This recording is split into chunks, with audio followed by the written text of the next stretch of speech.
এই কোরআন এত দাম, এই কোরআনের এত দাম। কেমন দাম, কেমন দাম?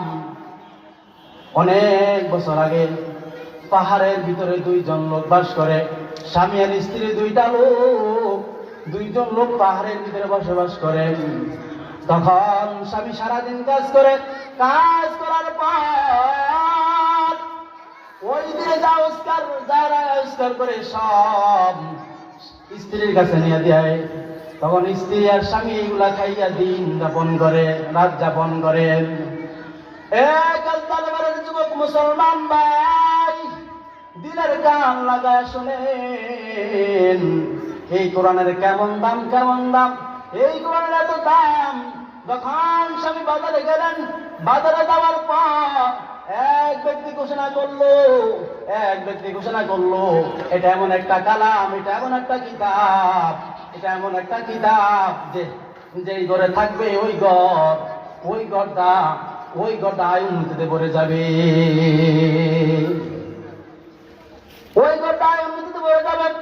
ওই গুরু কোনো কিছুই বোঝে না, বললো, হে ভাই, আমাকে একদিন কোরআন শরীফ দাও। ওই কোরআনকে নিয়ে বাড়িতে গেলেন। বাড়ি যাওয়ার পর স্ত্রীকে বললেন, ও আমার স্ত্রী, দিনের কান লাগায় শোনো, বাজারে আমি একটা লোককে কোরআন শরীফ বিক্রি করতে দেখছি, এবং এটা এমন একটা কালাম, এটা এমন একটা কিতাব, যেই কিতাব নাকি ঘরে রাখলে উন্নতি হয়, যেই কিতাব নাকি ঘরে রাখলে অনেক বরকত হয়, যেই কিতাব নাকি অনেক বরকতপূর্ণ কিতাব। স্বামী বলল, এখন যেহেতু তুমি কিতাব নিয়ে আসছো, এখন আমি কি করব? দাও, এখন ঘরে রেখে দাও, কালকে সকালে ফিরে দিব।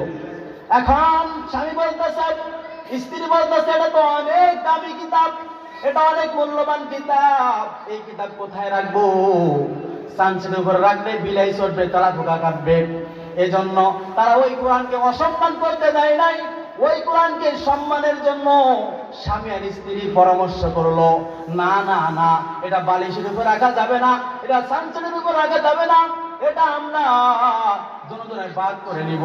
তুমি অর্ধেক রাত পর্যন্ত এই কোরআন নিয়ে দাঁড়িয়ে থাকবা, তারপর আমি দাঁড়ায় থাকবো। এইভাবে করে করে তারা পুরা রাত অতিবাহিত করলেন। যখন রাত শেষ হলো, তখন স্ত্রী আর স্বামী এই কোরআনকে নিয়ে বসলো। কোরআন নিয়ে বসার পর তারা কি সুন্দর কোরআন শরীফ পড়তেছে। কি জন্য ভাই? কোরআনের তাআযীম করেছে, কোরআনের সম্মান করেছে।